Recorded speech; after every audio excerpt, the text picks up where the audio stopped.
इसलिए दूसरे का चाहे बुरा ही क्यों ना हो, अपने भले की बात ही सोचनी चाहिए। छोटे ने कहा, नहीं भैया, कष्ट औरों को हो ऐसे में अपना भला कैसे हो सकता है। बड़े ने कहा, चल हम गांव में लोगों से पूछ लेते हैं। तेरी बात सही निकली तो मेरे पास जितना है वह सारा दे, और मेरी बात सही निकली तो जो तेरे पास है वह सब कुछ है। छोटे ने कहा, ठीक है, चलो। दोनों गांव में निकल गए।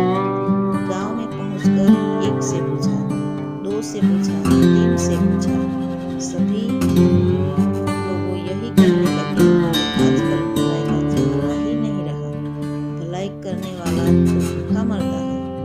भले आदमी का कहीं गुजारा नहीं होता, और जो बुरी राह पर चलता है वह खूब फलता फूलता है, धन धान्य से सुखी रहता है। अब छोटे भाई के पास जो खेत का छोटा टुकड़ा था वह भी शर्त में हार गया। अब वह दाने दाने को मोहताज हो गया। बीवी बच्चे भूखे मरने लगे। खाने को कोई उधार भी नहीं देता था। वह अपने बड़े भाई के पास गया चावल उधार लेने के लिए। सोचा बड़ा भाई है, वह दे देगा। उसने बड़े भाई से कहा, भैया 10 किलो चावल दे दो, घर में अन्न का दाना तक नहीं है, बच्चे भूखे मर रहे हैं। बड़े भाई ने तुरंत कहा, पैसे दे दो और जितना चाहे चावल ले जाओ। छोटे ने कहा, पैसे तो नहीं है। इस पर बड़े भाई ने कहा, तो फिर अपनी एक आंख दे दो। छोटे ने सोचा, मजाक कर रहा है, चावल के बदले आंख तो नहीं लेगा। पर बड़े ने चावल के बदले एक आंख निकलवा ली और 10 किलो चावल दे दिए। यह देखकर उसके बीवी बच्चे रोने लगे कि तुमने यह क्या कर दिया। थोड़े दिन तो आराम से निकल ले, फिर अनाज खत्म हो गया। छोटा भाई हार कर फिर बड़े भाई के पास गया। उससे अपने भूख से बिलखते हुए बच्चे नहीं देखे जा रहे थे। बड़े ने फिर कहा, दूसरी आंख दे दो, चावल ले जाओ। छोटे ने दूसरी आंख भी निकलवा दी और चावल ले आया। घर पर बीवी बच्चे देखकर रोने लगे, तुमने यह क्या कर दिया, अब क्या होगा। छोटे भाई ने कहा, अब मैं अंधा हो गया हूँ। लोग मुझे भीख दे देंगे तो मुझे सड़क के किनारे बैठा आना। दूसरे दिन से रोज उसकी पत्नी उसे रास्ते पर बैठा आती थी, जिससे उसका रोज का काम चलने लगा। एक दिन उसे बैठे बैठे बहुत देर हो गई। उसकी पत्नी उसे लेने के लिए नहीं आई। उसने बहुत समय तक उसकी राह देखी। फिर जब बहुत रात हो गई तो वह अपने घर की तरफ चल दिया, पर ना दिखने के कारण वह रास्ता भटक गया। आखिर उसने सोचा, अब तो यहीं बैठकर ही रात गुजार लेता हूँ, और आगे चला तो रास्ता भूल जाऊंगा। वह एक पेड़ के नीचे बैठ गया। कुछ समय पश्चात पेड़ से आवाज आने लगी।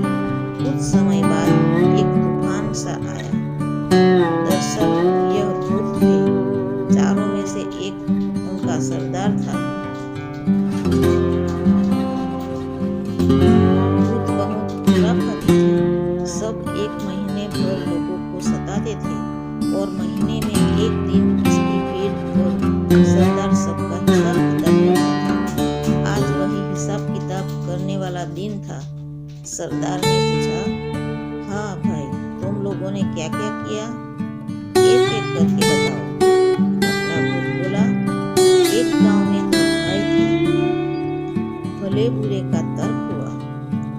दोनों ने बाजी रखी। छोटा भाई हार गया। मैंने उसे अंधा बनवा दिया। सरदार बोला, बहुत खूब, अब अंधा ही बना रहेगा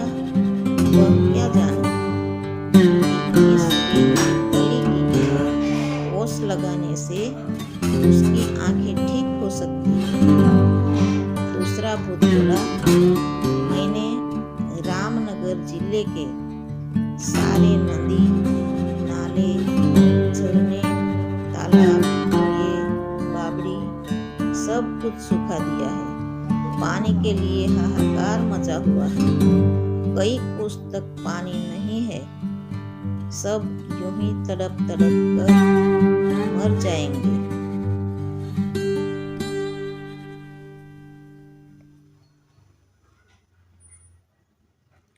भूतों का सरदार बोला, बहुत खूब।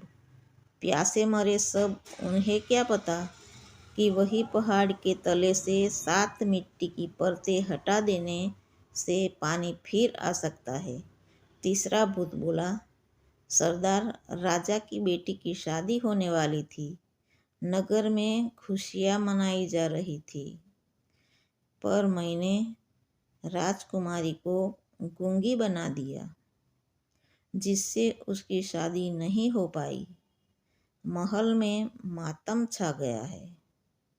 सरदार ने कहा, वाह, बहुत खूब।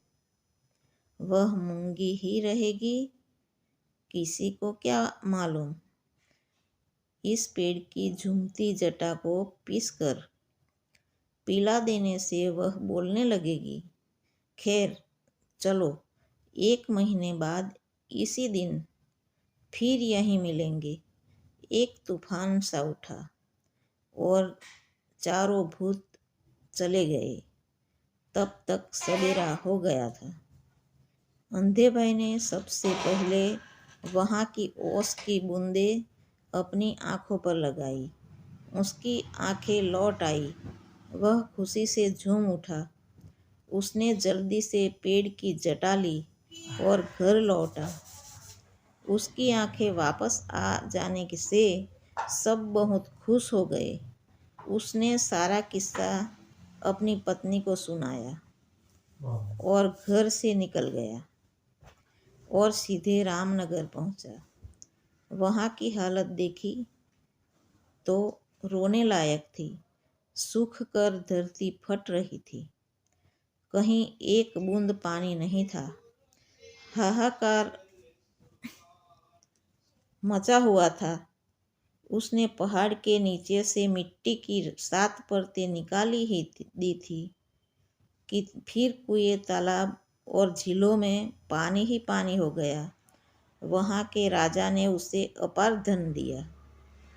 फिर वह राजा के महल में जा पहुँचा। जाते ही उसने कहा, महाराज, मैंने सुना है कि राजकुमारी गूंगी हो गई है। मैं उसे ठीक कर सकता हूँ। छोटे भाई ने झट से पेड़ की जटा को पीसकर राजकुमारी को पिला दिया और राजकुमारी बोलने लगी। राजा बहुत खुश हुआ।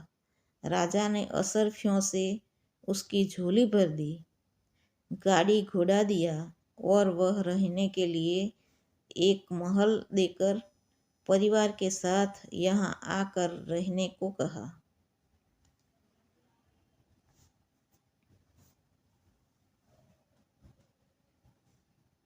छोटा भाई धन से लदा घर लौटा। उसके परिवार में खुशी की लहर दौड़ गई। बड़े भाई ने देखा कि उसकी आंखें भी आ गई है और इतनी दौलत भी। वह ईर्ष्या से जलने लगा। उसने छोटे भाई से माफ़ी मांगी, गड़बड़ाया, फिर उसे भी राज बता दे। छोटे भाई को दया आ गई। उसने सारा राज बड़े भाई को बता दिया। बड़ा भाई भी उसी जंगल में गया, उसी पेड़ तले बैठा। फिर वही तूफान आया और भूतों की आवाज़ आने लगी। लेखा जोखा होने लगा। भूत कहने लगे, जो किया कराया था सब पर पानी फिर गया। जरूर किसी ने अपना भेद सुन लिया। भूत जब पेड़ से उतरे तो बड़े भाई को बैठा पाया। बस फिर क्या था, झट से उसका गला घोंट दिया और बड़ा भाई वहीं पर मर गया। इस कहानी से हमें यह शिक्षा मिलती है कि भला करने वालों के साथ बुरा नहीं होता है, वह बुरा करने वाले के साथ बुरा होता है। मनुष्य को हमेशा संतुष्ट होना चाहिए। जो ज़्यादा लालच करता है उसका हाल बड़े भाई के समान होता है।